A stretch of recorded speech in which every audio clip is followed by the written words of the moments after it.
কতটা কষ্ট দিলে মানুষ এরকম কাজটা করতে পারে। তো রিমির কথা অনেকেই শুনেছেন এবং বারবার ফেসবুকে ঢুকলে এই ভিডিওটা সামনে আসছে আর এরকম খবর নিউজ অনেকই আসে। তো এটা আমি একদম মানে কি বলবো, দেখে চোখ দিয়ে জল চলে আসছে। এত নির্যাতনের পরেও কিন্তু তার স্বামীকে কিন্তু সে দায়ী করে রেখে যায়নি যে তার মৃত্যুর কারণ। তো এই ভিডিওটা এক একজন এক এক রকম, এক একটা ভিডিও নিউজে এক এক রকম দেখলাম।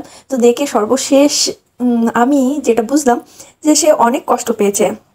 তার শ্বশুরবাড়িতে সব মেয়েরা সব কিছুই সহ্য করতে পারে, কিন্তু শ্বশুরবাড়িতে গিয়ে যদি শ্বশুরবাড়িতে যায় সে ভালোভাবে সংসার করার জন্য, কিন্তু শ্বশুরবাড়ির লোকজন তাকে এতই খুঁটা দিয়ে কথা বলে, এই খুঁটা দেওয়াটা কোনো মেয়েই সহ্য করতে পারে না।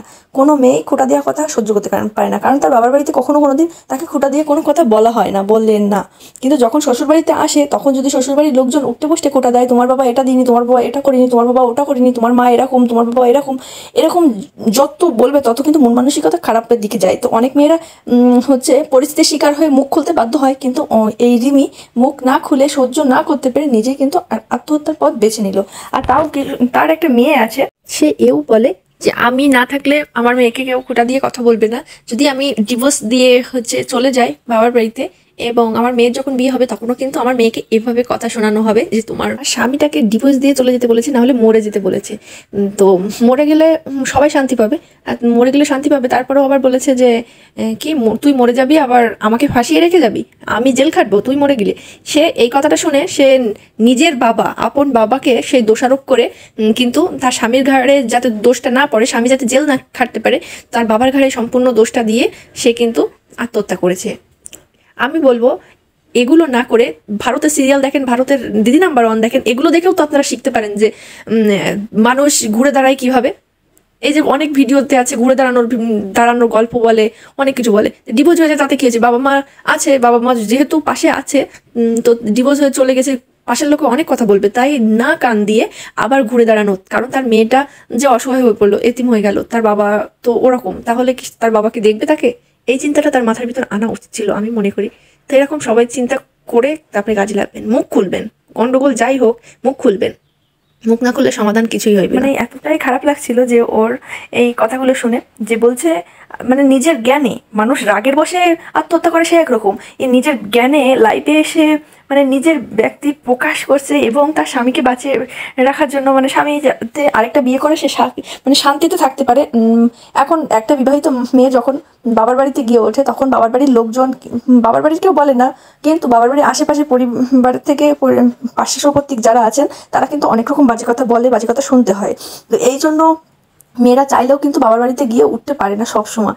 তো উঠলে হয়তো আজকে ও কথা শুনছে না, কিন্তু ওর যে মেয়ে আছে, ওর একটা মেয়ে আছে, তো ওর মেয়েটা কিন্তু কথা শুনতো যে তোমার মা ডিভোর্স হয়ে, ওর মেয়েটা যখন বিয়ে দিত তখন কিন্তু বলতো তোমার মা ডিভোর্স হয়ে চলে এসেছিল, তোমার মা বাজে, এন ত্যান অনেক কথাই শুনতে হতো।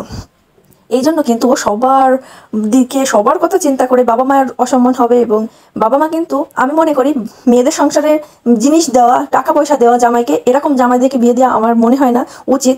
আর মেয়েদের সংসারে গরিব ঘরে বিয়ে দেওয়া মানে ভালো, কিন্তু মেয়েদের গরিব থাক, জামাই মেয়ে কষ্ট করে ইনকাম করে জামাই মেয়ে ঘরে জিনিস করুক, তাদের আশা পোশাক করুক, সব কিছু করুক, কিন্তু এই যে টাকা দেওয়ার যে একটা লোভ প্রবণতা দেখিয়ে দেয়, এই জিনিসটা কিন্তু মেয়েদের জন্য খুবই খারাপ করে ফেলে বাবা মা। যে আমার মেয়ে এটা থাকতে পারছে না, আমার মেয়েকে এটা তাড়াতাড়ি এসে কিনে দিয়ে আসি শ্বশুরবাড়িতে, আমার মেয়ে এটা করতে পারছে না, এটা নেই আমার মেয়ের, আমি এটা তাড়াতাড়ি দিয়ে আসি। এগুলো দিয়ে আমরা সমাজটাকে নষ্ট করে ফেলছি, এগুলো করেই নষ্ট করে ফেলছি।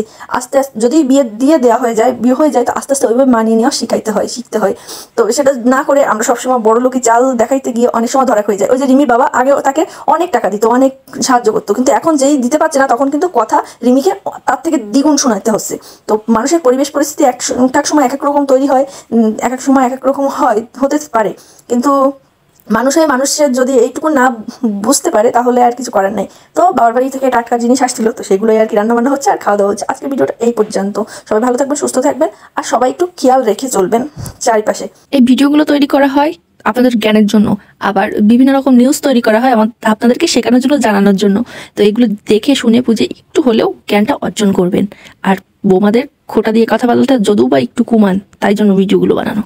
সব মেয়েরাই চায় যে সবাইকে নিয়ে সংসার করার জন্য, কিন্তু সবাইকে নিয়ে সংসার করার জন্য চায়, কিন্তু যখন তাকে খোঁটা দিয়ে কথা বলা হয়, তাকে বাজে কথা বলা হয়, তার বাবা মার নিয়ে তোলা হয়, কিংবা তাকে খোঁটা দিয়ে কথা বলা হয়, তখন কিন্তু সে আর নিজের ভিতর থাকে না। তখন তার চিন্তাভাবনা অন্যভাবে চলে যায় যে আমি একা থাকলে হয়তো এই কথাগুলো শুনতে হতো না। তখন কিন্তু সে আলাদা হওয়ার চিন্তাভাবনাটা মাথার ভিতর নিয়ে নেয়। সবজি দিয়ে পাতলা এরকম ঝোল খেতে কিন্তু দারুণই লাগে। তো টাটকা সবজি বাবার বাড়ি থেকে নিয়ে আসছে।